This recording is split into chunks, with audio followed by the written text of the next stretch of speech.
हवामान खात्याने सध्या वाढत्या उन्हाचा संदेश प्रसारित केला आहे। त्यानुसार जिल्ह्यातील अनेक भागात तापमानात वाढ होऊन उष्णतेच्या लाटा येण्याची शक्यता आहे। अशा वातावरणात शेतकऱ्यांनी त्यांच्या शेतात असलेल्या पिकांची काळजी घेणं गरजेचं आहे। या काळात खालावलेल्या भूजल पातळीमुळे 4 ते 5 दिवसांच्या अंतरात सूक्ष्म सिंचनाने पिकांना पाणी शेतकऱ्यांनी द्यावे।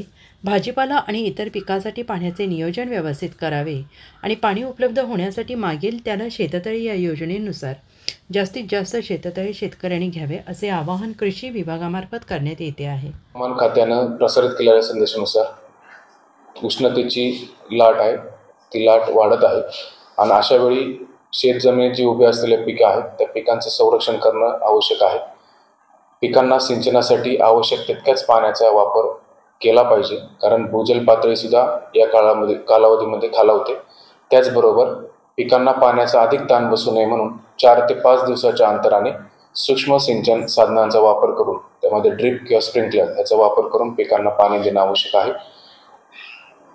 हे कमाल तापमान 37 डिग्री सेंटीग्रेडच्या वरती गेल्यानंतर लिंबू किंवा भाजीपाला पिकं यांना फार मोठ्या प्रमाणात त्यांच्या उत्पादकतेला फटका बसतो।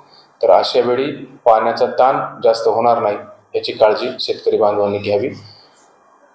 सध्याच्या या तापमानाची कक्षा आपण विचारात घेता संरक्षित पाण्याची गरज ती पिकासाठी आहे आणि म्हणून कृषी विभागामार्फत असंही आवाहन शेतकरी बांधवांना करण्यात येत आहे की सर्वात जास्तीत जास्त शेतकऱ्यांनी शेततळे मागील त्याला शेततळे जे आहे त्या योजनेचा लाभ घ्यावा, जेणेकरून अशा कालावधीत त्या पिकांसाठी पाण्याची उपलब्धता निश्चितच होईल।